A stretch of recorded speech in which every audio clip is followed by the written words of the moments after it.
Hey guys, it's me. How are you? I am doing okay today. Trying to be positive no matter, what's going on.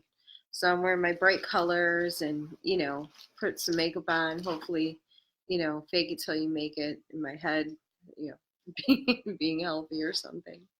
So, okay. So you guys know that I stumble upon things. And I don't mean to. I really, really don't mean to stumble upon the insane things that I do. But so you guys know I stay up very late at night trying to like avoid falling asleep early because the more that I sleep, the more that they hit me with the directed energy. So I try to just stay up and only get 3 or 4 hours of sleep at night. And I know that that's not healthy, but whatever. So I watch movies on Amazon sometimes that are like just inane and, like B movie, like the best B movies, because you guys know I like campy, horrible kind of like things. And so I'm in the horror section and I look up, I get to the very end of like the horror section, and there's a movie that said, like girl meets movie star on a movie set in her small town, and then moves to LA with him, and nothing turns out how it expected. And I'm like, well, okay, that'll pass the time. So I throw that movie on. I had very low expectations, whatever, it's just in the background. So I'm watching it, and so the girl does meet the there's going to be spoiler alerts in this, but I recommend that you watch this movie because it's pretty nuts. So the girl basically she meets the movie star. She works at a hotel, and they hit it off within a few days, and then she ends up going to LA, and he lives in this like big building where there's always construction going and always some kind of work. It almost looks like hardly anyone lives there, but it's a big building. So she ends up moving there with him, gets there. One of the first things that was weird is they run into a priest and in the elevator who apparently is like everybody knows him, there. And he's kind of creepy, but the girl's, she's just happy to be there, whatever. She kind of overlooks it and ignores it. Um, so what this movie Desolation shows is the how they run the terror campaigns on targeted individuals, and how they run psyops to hopefully for them to induce suicide for their death pool betting. And it's a very sick system that they have. It's connected to the immunity trafficking. And immunity trafficking is basically when you're being trafficked by law enforcement, by feds, by people, within the government or who have ties to the bar association. I have been, this is a category of targeted individual that I fall into. A lot of MK Ultra subjects, because we have the beta mind control, also get put in this. So it's kind of a niche group within the targeted individual community, and not everybody gets us. There's there's kind of an aggressive bunch out there that try to basically discredit us and make it seem like that these things can't happen, but they do, and I've shown proof of it. So anyway, so in this movie, she ends up going to LA. The long story short, the entire building is rigged up completely with cameras. Like when anybody walks in, there's facial recognition. Their name pops up on the corner, their age, like all their stats, everything about them shows up. So I just, when I first turned it on and watched it, I thought it was just like security, in the building. If they have celebrities living there, okay, fine. Well, she gets there and they're already running the gaslighting on her, where her boyfriend will leave, go out the door and go somewhere, and then they'll have like someone in the window, literally in the window, taking photos of her, scaring the hell out of her. He comes back in And she tells him, and he looks at her like she's kind of nuts. And then all of a sudden there's a window washer, but just kind of messing with her mind.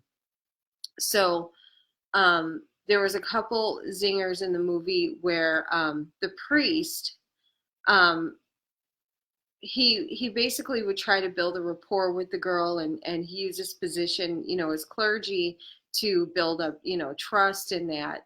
But what had happened, what was interesting, because I know that this particular stuff is being run, it's a Vatican ritual. It's a scapegoating ritual. And but it's not only the Vatican, but this particular one, she had seen like an apparition of a little girl who was like maybe 7 years old or something, and the little girl like came in and talked to her. She thought it was a ghost, wasn't entirely sure, so she asked the priest if there are kids that live in the building, and he's like, and she goes like a little girl, 7 years old with brown hair, and the priest goes to her, he goes, well, that'll cost extra, but it can definitely be arranged. And then she's like, what? And he goes, oh, it's old Jesuit humor. So what's interesting too in my case is when they took my entire house over in 2015, the Archdiocese of LA was actually filtering all of my calls. So on the TV, it would say the Archdiocese of LA anytime anyone called in. I know that my case is directly connected to the Archdiocese of Milwaukee. I've been able to prove this through tracer routes and networking and all that stuff that I've done before. And I lived in Kenosha, Wisconsin when all of this started, which is south of Milwaukee. But I have that's a whole other story how that became involved. But so I'm trying to explain this the best way that I can, but this movie's insane. So that was the first kind of like zinger where she, it's like a punch in the gut when somebody says stuff like that to you, because this is exactly what happened to me. They've been running these things on me since 2010. And I knew that they were terror campaigns, but I didn't find out that they were actually linked to death pool betting through Serco. And it's funny because I found Able Danger, and I know the faction of people that are putting me through this, because it's been going on for years. I don't keep that many people around me. And it's only been a couple of people that have been calling me like crazy all these years, and for no reason gaslighting me nonstop. And everything in my research now goes back to those people. I found shady things about all of them. So Serco is a company out of the UK, and apparently they run the US Patent Office. And what they're doing is people who are associated with as patent attorneys, what they're doing is they're going through the patent system to have death pool betting. Now, Able Danger goes over this much better than I can. It's more in depth. But so as I learned that, I looked at their tracer routes, and I looked at their networks, and all this is public information.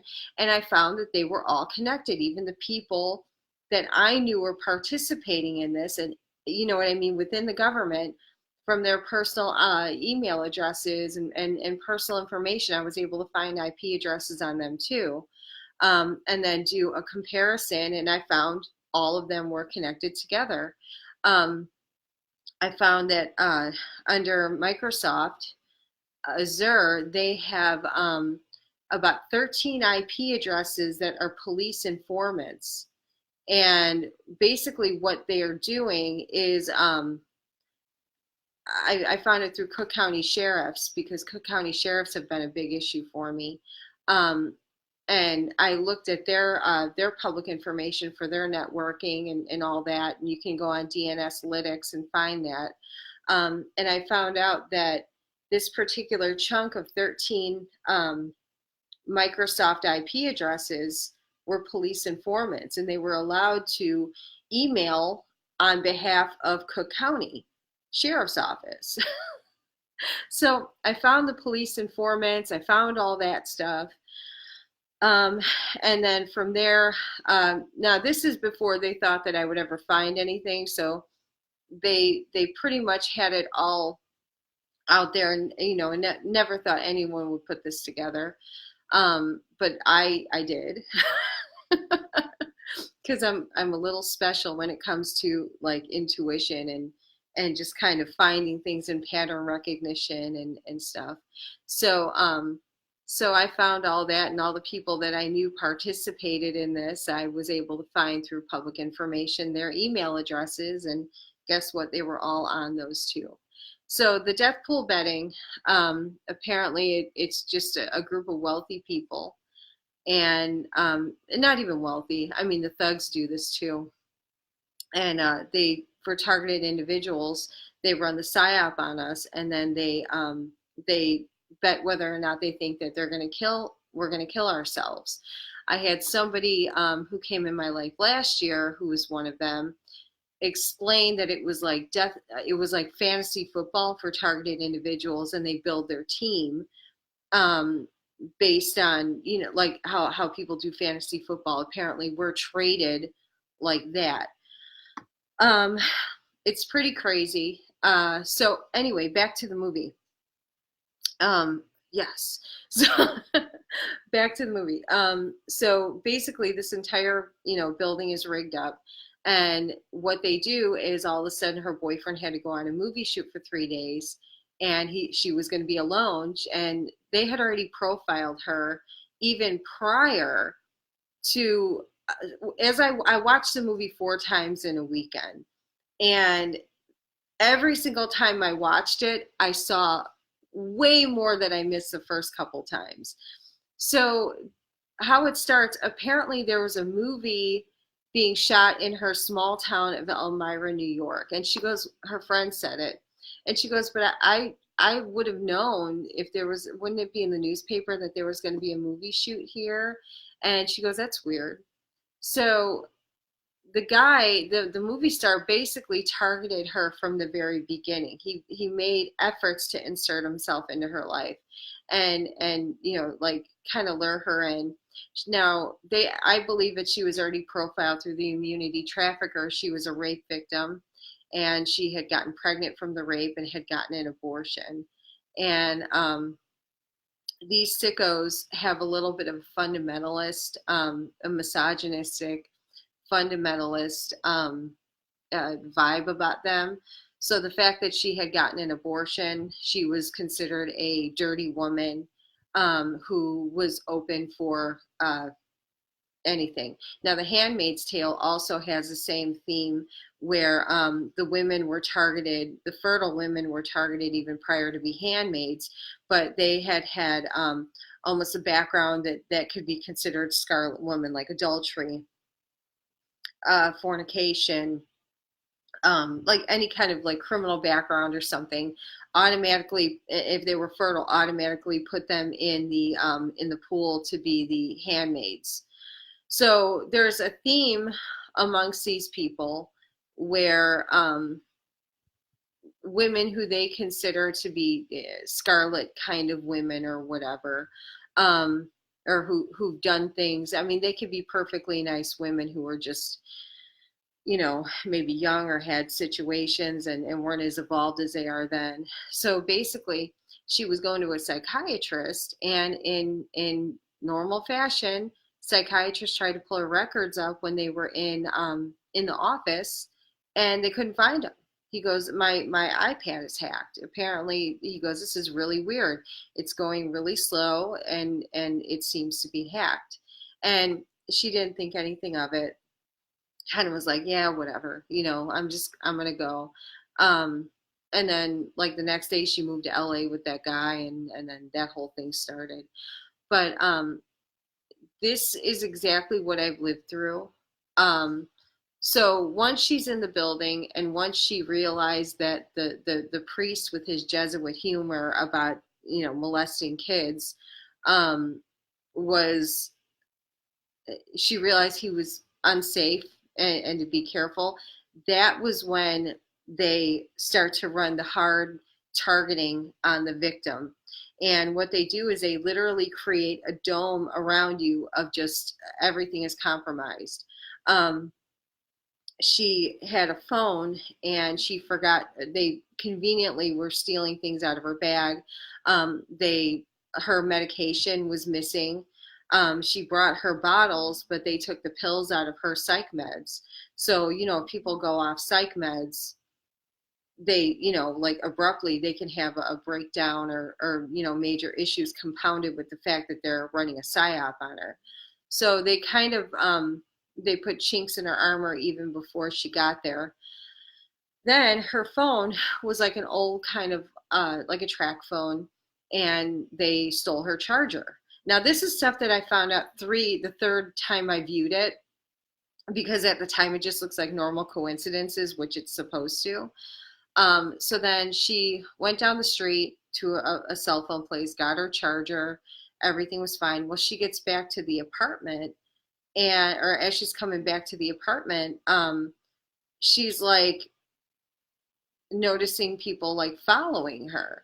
So then she gets on the payphone and calls her best friend back at home. And her best friend's like, something's off. Are you okay? She goes, no, I'm all right. It's okay, because she's thinking it's all in her head at this point. And then some man comes up to her and is like watching her, and he goes, oh my God, it's you. You guys got to be actresses who do all that stuff, right? Isn't it illegal? Like, aren't you guys taping down in Oregon? And she goes, I don't know what you're talking about. I'm not on anything. He's like, you're way hotter in person than like, and she has no clue what he's talking about, because she doesn't know that everything is being live streamed. So he takes a picture with her and she's all freaked out. Then she notices some kind of a thug in a hood following her. And so she runs back into the building, and the guy's chasing her up the stairs to cause terror. This is after she gets the phone charger, and goes upstairs. And then as she walks into her apartment, she gets beat up by two of the thugs that are running the death pool betting within the building. So they took her phone basically, and because what they had done, they had everything set up on a truncated line, which is what they've done with me, which is why I can't like call out on any of my accounts or anything, because it gets sent back to the hackers, and that's done on a truncated line. So they beat her up, and then locked her in the bathroom, stole her phone, and then left. She calls the police, and of course, this is par for the course in these kind of situations. And so the police come, and the police are gaslighting her. Now, there's a petite female cop, and then a male cop who's in the living room. Now the petite female cop is trying to be consoling and like rubbing her back and like, it's going to be okay, it's going to be okay. Then she walks into the kitchen and like starts looking through all the cabinets, and the girl's like, what are you doing? Like, why are you doing that? And she puts on these gloves and she grabs the oil. And then she opens a drawer up and she goes, oh my God, this is a problem. And the girl's like, what are you talking about? Now, mind you, she's just been like assaulted, and it's just really weird. So then she goes around and she like looks in the drawer, there's nothing there. And then the female cop manhandles her, knowing that she's a rape victim. And prior to this, the cop's like, you're lucky you didn't get raped in this. So then the female cop bends her over the counter, the kitchen counter, and starts like raping her with her hand. And the girl's like, oh my God, like it was so insane.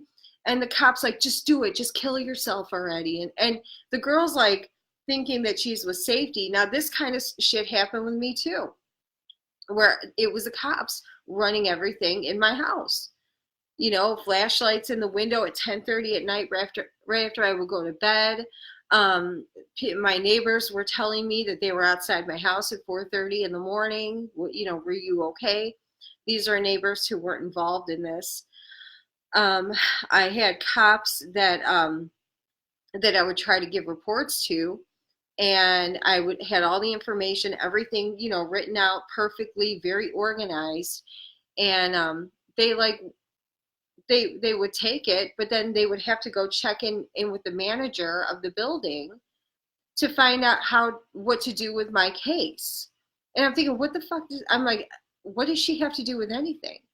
Well, I doubted after a while that these were actual even police officers. I really did. I thought because they were so unprofessional. And then the one night I called because my dog got poisoned. I was told, to get the vet papers and everything to prove it and report it to the police. So I called the non-emergency line. I said, if you could just send someone over, I want to do a quick report on this. I was told to by the vet and other people. And so the cop comes and he's like, everyone at the station thinks that you're crazy.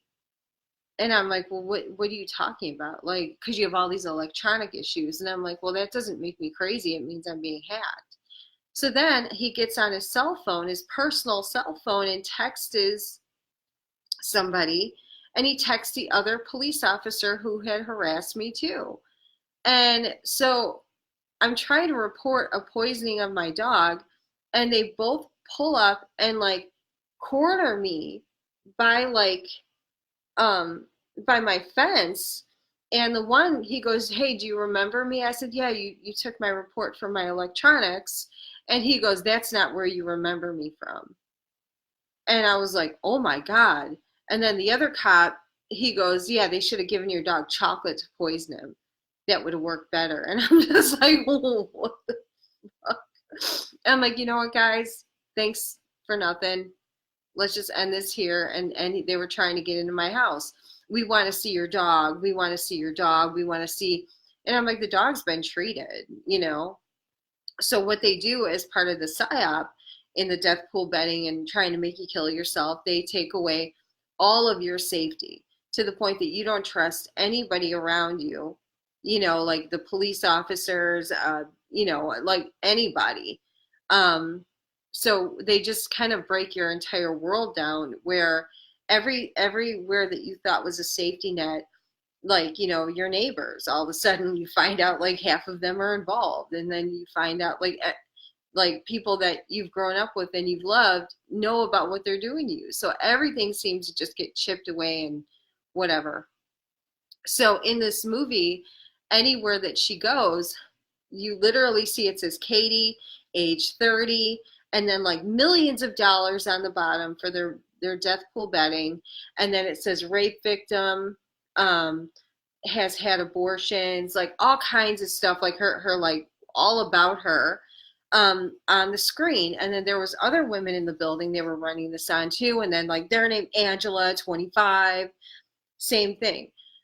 So basically what she finds out later, because she's kind of a fighter, and she after they're running all the psyops, she ends up finding where they're doing everything at, and she sees that they're all actors, literally like a Hollywood studio. There's a woman coaching the little girl on like, now say, mommy, why did you abandon me, and all this stuff. And then like the cop that raped her in the house, they she was on there too, in a bathrobe. And like anytime that she tried to escape or get out of the building after she kind of figured out what was going on, the dressed up cops would show up, the thugs would show up, they would chase her down the hall. This is exactly when I tried to move in 2015, after I sold my house, after they put the truncated lines up in that. They literally sent this crowd, the same crowd of like 10 gang stalkers, and they were relatively young, to the hotels that I was at. And they would all rent the rooms around me, but they would keep their doors open all night. So I would be scared when I'd walk down the hall to take the dogs out that I was going to get snatched in a room. And they did this at every hotel that I went to. And then finally, I I was ready to just get on a plane and just leave because they had assaulted me so brutally one night. I thought I was safe. because I had the top lock done, I had all the locks done and everything. But at that point, I didn't understand that I had the RHIC-EDOM and that I could be retrieved remotely through remote hypnosis. I didn't understand that. So after waking up, blood coming out of every orifice of my body, dogs traumatized, me beat up, I was just ready to go to O'Hare Airport and get on a plane anywhere. I had $10,000 and just get the hell away because it was so horrible. And then my cab driver was one of them. All my cab drivers were one of them. They knew my dog's names and I didn't even know them. It was it was the most fucked up thing, but they literally move these people in around you to run all this stuff. So this movie just goes over all of it, the people, how it's run, how they have you isolated, and just actors around you nonstop. It's basically what hard targeting is like, because there's regular targeting, okay, where they keep an eye on you, and they gang stalk you, but they haven't moved into the next level where you're completely isolated. Um, so yeah, but we're in the season now where they start their massive terror campaign. Like yesterday, I got a notice on Facebook that a friend request was accepted from Zacchaeus Ewing. Now, he died in the summer of 2016, and he was another, truth teller and whistleblower and stuff like that. And I believe he died about 2 weeks after Max did, and he was murdered by these people too, because he was another one in his 40s, and he died on a park bench, apparently. And he had made videos saying that if I go back from Canada into America, they're going to kill me. And then 2 days later, he was dead. It was devastating. It was horrible. So I got a notification that he accepted my friend request yesterday, which means that it was a little bit of a message, like, hey, we're still in his account, we're still in your old account. They had, it was just to creep me out. That's basically what they had done. Or let me know that I'm next on the chopping block, because they've just been. I have a new element of people that are inserting themselves in my life all of a sudden, and I don't trust them. I'm being cordial to them, but I don't trust them. So, and I know what's going on. I think what they're trying to do is trying to get me back into the old activism, circle where I like the people. But I know who everybody is, and and then also that Phil Leak passed away on the solstice, basically. And he was young, 32 years old, in great health. Apparently, he had been clean, and died in his sleep. Come on now. And I had seen something around Phil about a year and a half ago, and I told one of his friends, I said, he's around some really messed up people, and he's going to end up like Max. I go, if he needs to be on his P's and Q's, man, and careful about who's around him. And then now look what happened. So I've been doing this for a decade. I know who's real and who's not. And you look at their affiliations, you see who they're affiliated with, and I'm always suspicious of when a group is helping people and they have people they're helping keep dying, because that's what this group does. I've been set up by them before, for a long time. And yeah. So, but it's a really sick crime, the death pool betting. If you want to see how far this goes back with me, go to my For You Katrina videos in my Facebook and the pictures, and you can see going back to 2011. some of my viewers and fans of, you know, my snuff film, basically made a band called For You Katrina, and they documented all of what went on for years. I had no idea. And then I looked, I was searching my name on YouTube, and then I find it, and I literally go in this man's Instagram and all of his videos, and it's me. But not like vague, like, you know, like some people, oh, it's all about me. No, it literally, like in the last video when they took everything over, the prostitute in the woods was the name of the video, when they were trying to force me into human trafficking. um, all of my promo shots, he made a model for all of them, same makeup, same everything, woman with her head chopped off. Crazy. So I'm on 3%. I gotta end this now. So, but yeah, I'll link all this stuff below. But watch the movie. It's on Amazon Prime. I don't know where else it is. If you can find it free online, watch it. Watch it 3 or 4 times, and you'll be like, "Oh my God." So, all right, guys, I'll talk to you later. I'm on 3%. Yep, I gotta go. Bye bye. Oh, come on. And.